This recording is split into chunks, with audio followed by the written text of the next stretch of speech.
तू असा अनिश? काय गरज होती तुला त्या सुकटणकरकडे जायची? रोज त्याला आपल्या घरी यायची काय गरज आहे? तो घरी आला होता कारण त्याला आपल्याकडून काम करून घ्यायचंय. आपणच का? कारण आपण का नाही? याचं कारण मी तुला दिलंय. आणि ते पूर्णपणे चूक आहे हेही मी तुला सांगितलंय अनिश. आपल्याकडे फारसा चॉईस नाही अनिश. लोक काय रांगा लावून उभे नाहीयेत आपल्या घराबाहेर. ठीक आहे ना, मग एखादा घरगुती व्यवसाय करा ना. कोणी थांबवलंय तुम्हाला? कारण त्यात तेवढा प्रॉफिट नाहीये जितका या बिझनेस मध्ये आहे. अनिश तुला कळत नाहीये का? 3 मुलांच्या भविष्याचा विचार करायचा आपल्याला आणि त्यासाठी खूप पैसा लागणार आहे. अच्छा, म्हणजे राजन सुकटणकर तुला भेटायला आपल्या घरी रोज येतो, तर म्हणून तुला त्याची ऑफर ऍक्सेप्ट करायची? तो घरी येतो म्हणून नाही, त्याची ऑफर खरंच चांगली आहे म्हणून. ऐक ना अनिश, हा सगळा विचार करण्यापेक्षा जरा मदत करू शकशील असा विचार कर ना. 50 लाखाने एवढी मोठी रक्कम कशी उभी करणार आहोत आपण ह्याचा विचार कर. आडकाठी कशाला आणतोयस? आणि कसं सांभाळणार आहोत आपण नाहीतर मुलांना? मुलांना तू तुझ्या आई वडिलांकडेच नेऊन सोडतेस ना. ते बघतील त्यांचं व्यवस्थित सगळं. माझी कोणालाच गरज नाही आहे इथे. असं नाही Anish. I need you. Really? You need me? ठीक आहे, त्या राजन सुकटणकरची ऑफर सोड. अरे बघितलंस? माझ्यापेक्षा जास्त महत्वाची तुला त्याची ऑफर आहे. अनिश, या दोन्ही वेगळ्या गोष्टी आहेत. वेगळ्या कशा ग? एक काम कर ना, त्याला 50 लाख रुपये देण्यापेक्षा त्या 50 लाखात तू स्वतःचा बिझनेस का नाही सुरू करत? कारण त्याच्यासोबत बिझनेस केला तर रिटर्न्सची जास्त खात्री आहे. राजन सुकटणकरची ऑफर हा माझ्यासाठी स्टेपिंग स्टोन आहे फक्त. मला काय आयुष्यभर त्याची एम्प्लॉई म्हणून किंवा वेंडर म्हणून काम करायचं नाहीये. अनिश, पंगत हे माझं स्वप्न पूर्ण करायचंय मला भविष्यात. आणि राजन सुकटणकरची आउटलेट्स ही माझ्या स्वप्नांची पहिली पायरी आहे. त्याआधीच तू माझे पाय ओढतोयस. कारण तुझं स्वप्न पूर्ण करण्यासाठी माझे वडील माझं घर घाण ठेवायला निघालेत. उद्या तुझं स्वप्न पूर्ण नाही झालं तर मी काय रस्त्यावर यायचंय? काय वाटेल ते झालं तरी मी मुलांना आणि या घरातल्या सगळ्यांना रस्त्यावर येऊ देणार नाहीये. एक्झॅक्टली. हे जे काही वागतेस ना तू, हे वाटेल तेच आहे. मी मी मी मी मी हे करते, मी ते करते. या घराचा उद्धार करणार आहेस का तू? हा? सगळी जबाबदारी तुझ्यावरच आहे. हे बघ, काही झालं ना तरी मी तुला त्याची ऑफर ऍक्सेप्ट करू देणार नाही. आणि तुझ्याशी बोलणंच कठीण आहे. मग बोलूच नको ना.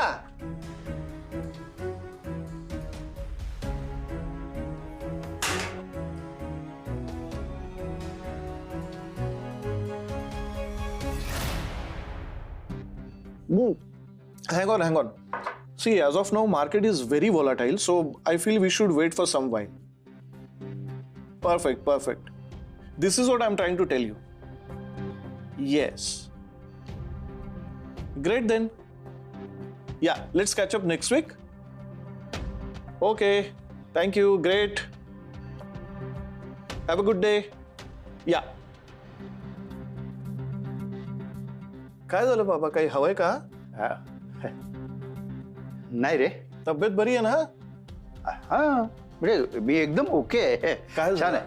मग हास्य घुटमळताय काय? काय झालंय? काही बोलायचंय का? हे थोडं बोलायचं होतं तुझ्याशी. वेळ आहे का? हो आहे ना, बसा या. बोला. आपलं अशोक आहे ना, हा, म्हणजे त्याला मदत हवी होती.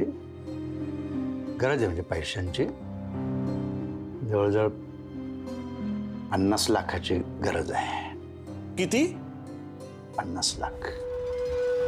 बाबा हे बघा, आत्ता तुमच्या डोक्यात काय सुरू आहे मला नाही कळत आहे, पण मी जेन्युइनली सांगतो, म्हणजे खरं सांगतोय की आत्ता आपण उचलून 5 लाख रुपये सुद्धा देऊ शकत नाही. नाही म्हणजे द्यायचेच असं मी म्हणत नाहीये.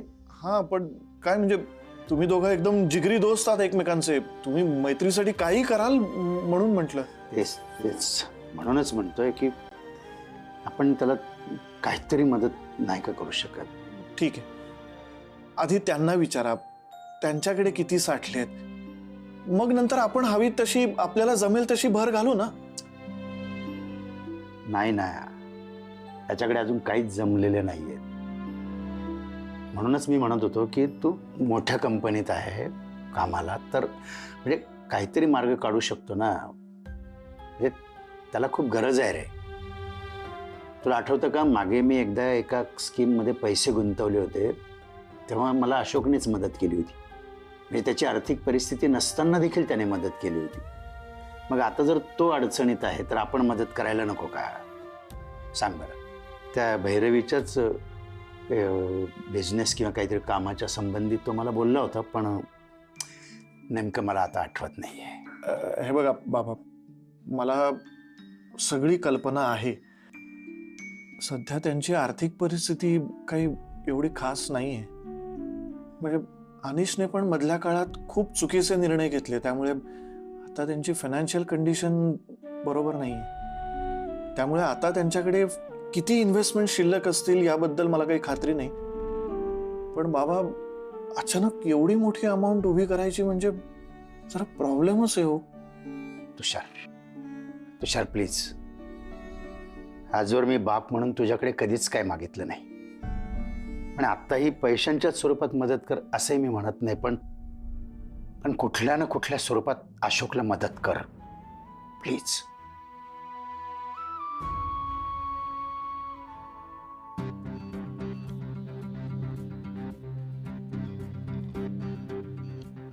याले याले म्हणतात का बाबा मर्द, आहे की नाही? म्हणजे बाबूचा रुबाब बघितला का? आहे ना रुबाब. सगळे प्रश्न सुटले ना. सुटले. तू तिला ठणकावून सांगितलं ना बाबू. हा, आता सुधारते ती. मी तुला सांगतो का बाबा, माझ्या वाघाला आता त्याची खरी किंमत कळली. किंमत म्हणजे लोकांना कसा थाकात ठेवायचा ना, हे त्याला बरोबर कळतं आता. आता सांग बाबू, कोणाला एकाला डोळे दाखव, याच्यावर आवाज चढव, नाही ना. नाही. कारण याले आता कळलं का बाबा याचे हक्क काय आहेत ते. हा, ना? आता कळलं. बाबू, नजर, ऐट आणि रुबाब सोडायचं नाही आता. अजिबात सोड नको बाबा. आता काय होईल माहितीये ना, ही लोक तुझ्या पायाखालची जमीन खिचून घेतील आणि तू तोंडावर पडशील. पडशील. नाही मामा, आता मला कोणीही तोंडावर पाडू शकत नाही. बाबांना आधार म्हणून मी या घरात आलो, मुलांची जबाबदारी घेतली, भैरवीला स्वीकारलं. हे सगळं मी या घरासाठी केलंय.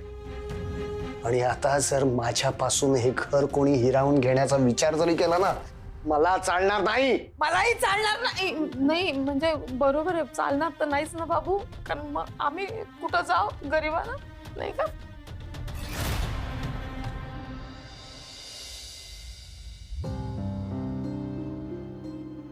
पण मग अनिशा, तुझ्याकडनं अपेक्षा तरी काय आहे? काही कळत नाही बाबा. मी काय केलं की त्याचं समाधान होईल, त्याला आनंद होईल, मला हेच कळत नाही.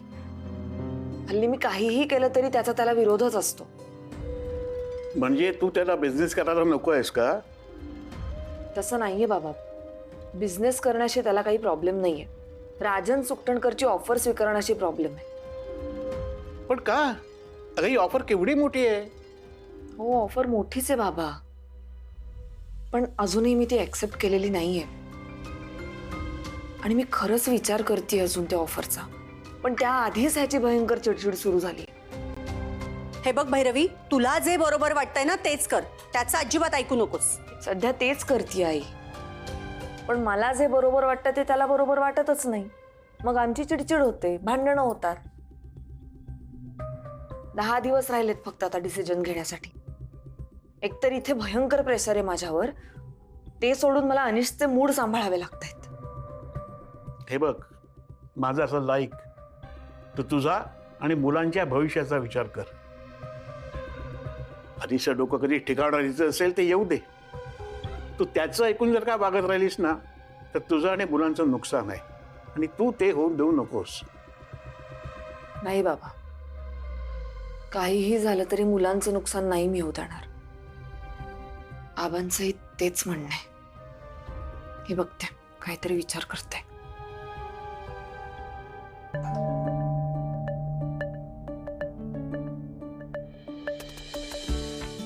अरे आत्या, भैरवी आहे? नाही, भैरवी घरात नाहीये. बरं, मी नंतर येतो मग. अरे भैरवी नसले म्हणून काय झालं? तू ये आत तर ये, दरवाजातच काय बोलतोस? ये ये बरं. ये. बस, मी पटकन चहा टाकते. अहो नको, मी बसतो. घरूनच आलोय. चहा पाणी काही नको, बसा तुम्ही. बर, म्हणजे तसा भैरवीला यायला जरा उशीरच होणार आहे, पण काही निरोप आहे का?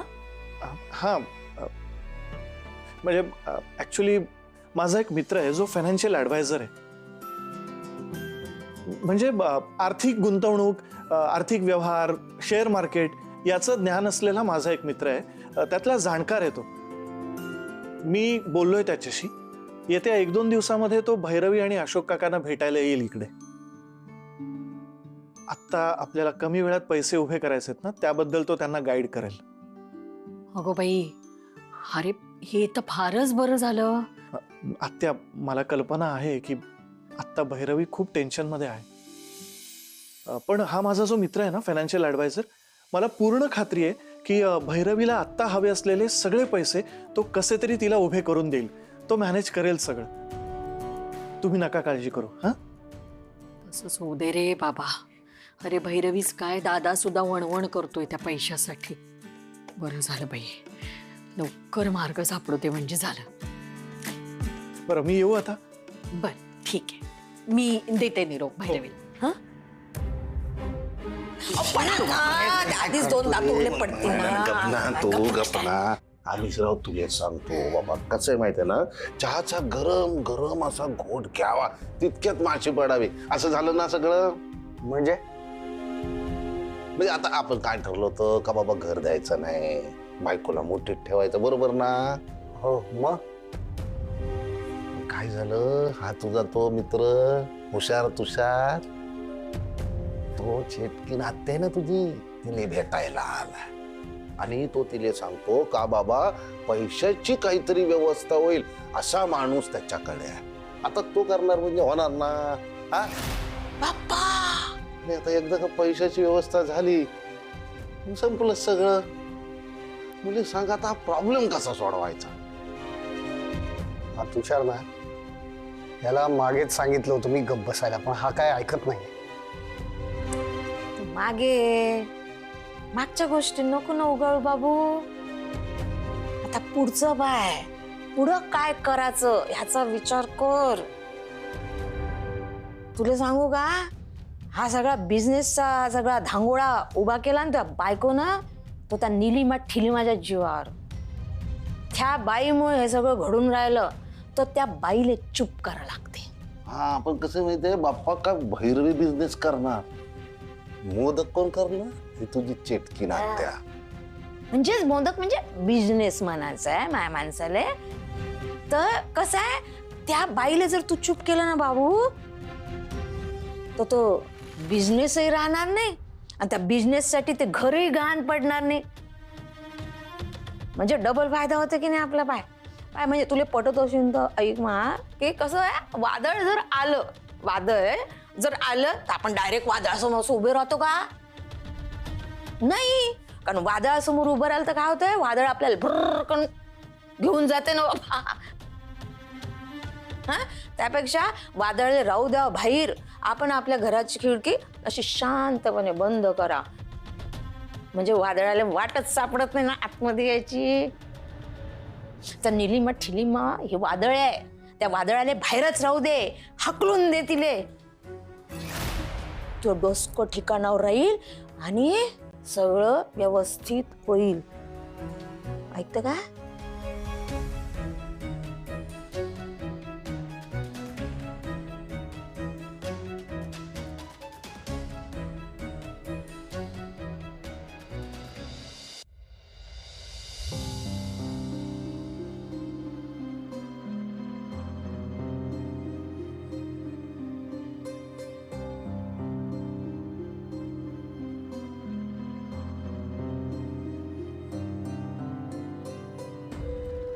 अगो बाई, सातपुते वहिनींचा डबा राहिलाच, देऊनच येते.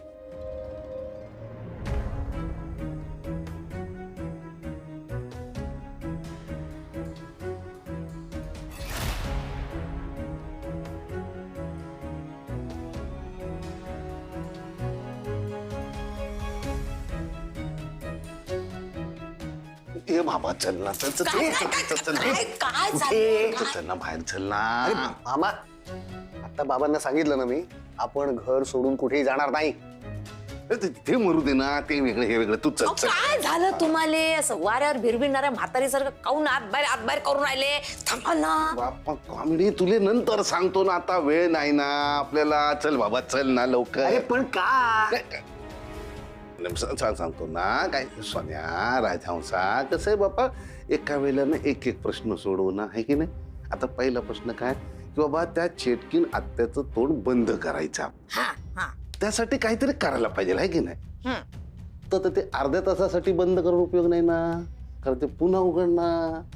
मग असं काहीतरी करायला पाहिजे की काही दिवस तरी त्या चेटकिनीचं तोंड बंद राहिलं पाहिजे.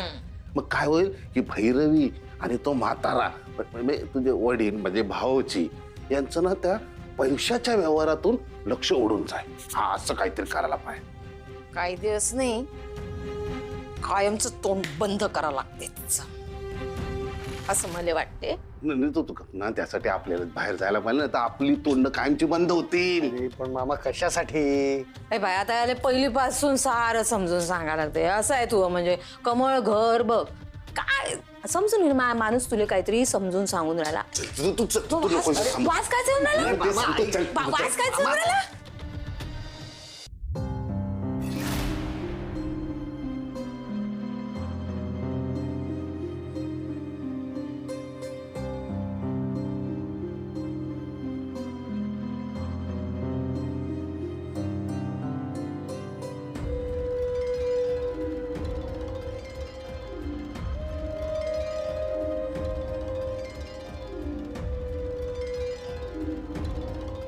नाही, तुला कळत नाही मी तुला काय बाबा, अरे, सांगतो, ऐक खेचू नको ना, नाही, नाही, सांग ना, खेचत नाही अरे, तुला. ओय.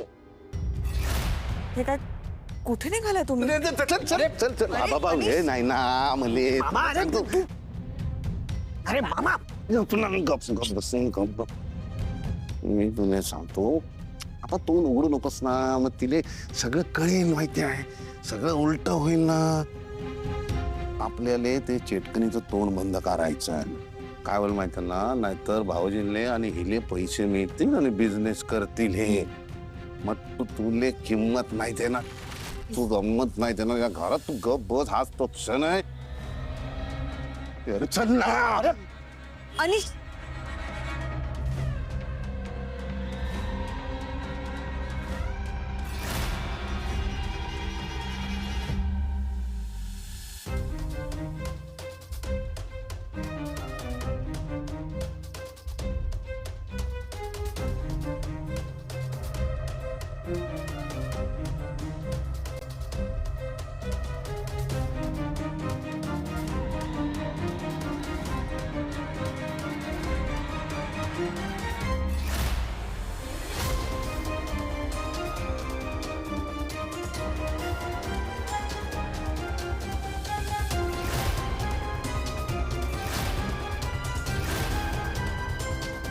थांबा आत्या, थांबा थांबा थांबा. काय ग? दिवा नका लावू.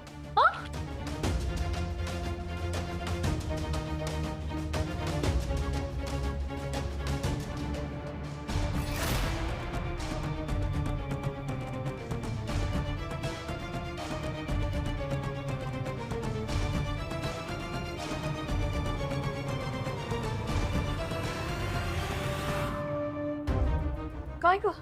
आत्या, हो गॅस चालू होता, तुमच्या लक्षात नाही आलं का? अगं नाही, मी त्या सातपुते वहिनींचा डबा राहिला होता म्हणून तो द्यायला गेले.